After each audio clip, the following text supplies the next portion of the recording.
צהריים טובים, עם ישראל. אני עולה פה שוב לשידור חי עקב המשך המציאות בה אנחנו נמצאים, שבה החונטה הנאצית היהודית הכוללת בבסיסה את משפחת נתניהו וראשי מפלצות למיניהם אשר סובבים אותה, ומפלגה שלטונית רקובה שדבוקה אליה, עושי דברה, ועוד כמה אלפי ביביסטים ברחבי מדינת ישראל שהם בלהקה שלה, כאשר הם מתכננים את המשך המהפכה המשטרית, את המשך שינוי המשטר, הפיכתו לדיקטטורי, ולקבל עוד כוח כדי לשלוט וכדי להביא לעוד התעללות באזרחים. השאיפה של משפחת נתניהו, ובראשם המניאק ממיימי והזונה הבלונדינית, והשלישי בהיררכיה זה הבן זונה ממשיכו של היטלר, נתניהו, אשר הם רוצים להפוך לרודנים, ואחר כך לך תדע למלכים ולסולטנים ולמה עוד, אף אחד לא יודע לאן יכול להוביל אותם עוד שכרון הכוח. אנחנו רואים את ניצול העייפות של האזרחים, המשך שליחתם למילואים או ניסיון לגרור אותם למילואים. הפעם אני קורא לסרבנות גדולה של אנשי המילואים, שלא ילכו לעשות עוד 300 ימי מילואים בשנה, ושלא יתייצבו לא למלחמות בעזה ולא למלחמות במקומות אחרים. קודם כל, עד שלא יראו את אחרון החטופים בישראל, גם החיים וגם המתים, שלא יהיו בשטח ישראל מי לחיים ולשיקום ומי לקבורה מכובדת באדמת ישראל. עד אז שלא ילכו למילואים, שיסרבו, שהסרבנות זה הנשק היחידי שהם יבינו. אני קורא לסרבנות בכל העוצמה. אין מנוס מסרבנות. סרבנות במסגרת החוק. לא לשלם מיסים, שביתה,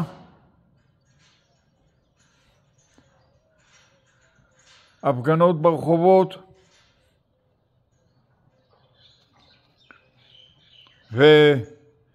ושכנוע של הרמטכ"ל ושל הצבא שהדרך היחידה לשנות את המציאות היא עלייה על מוקדי השלטון, כיבוש הכנסת, כיבוש בית ראש הממשלה בעזה ובקיסריה, ברחוב עזה בירושלים ובקיסריה, ולאט לאט להשתלט על כל מוקדי השלטון, הפיכה צבאית למשך מספר חודשים, העברת הסמכויות לידי נשיא המדינה. ואני כבר אומר, הנשיא הזה אשר מפשל, שותק ומאפשר את כל האנרכיה, הוא במקום לפטר את ראש הממשלה, להגיד לו שהוא לא כשיר ולקבוע ראש ממשלה אחר, או לקחת את האחריות והסמכויות אליו ולהחזיק פה ולשנות את הסדר יחד עם הצבא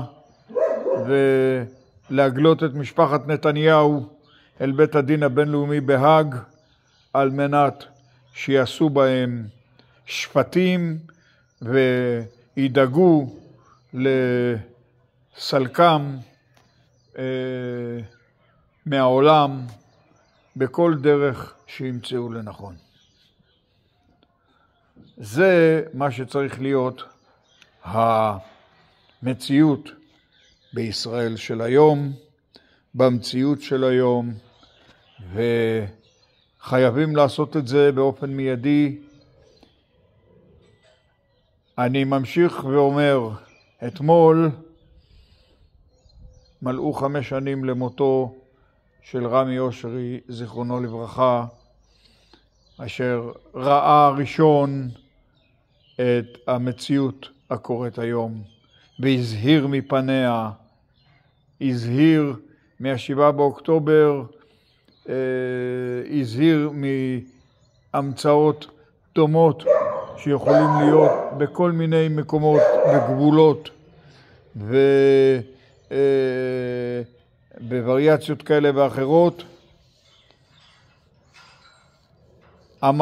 דרש שיבנו ממדים וממדים ציבוריים במקומות שאי אפשר לבנות ממדים, שאנשים ביישובים הוותיקים לא יכולים לבנות, שיבנו להם ממדים שכונתיים. שום דבר לא עזר. לא שעו, לא ראו, ועכשיו קוצרים את הפירות המבאישים, הנוראים, שצצו פה בתקופה האחרונה.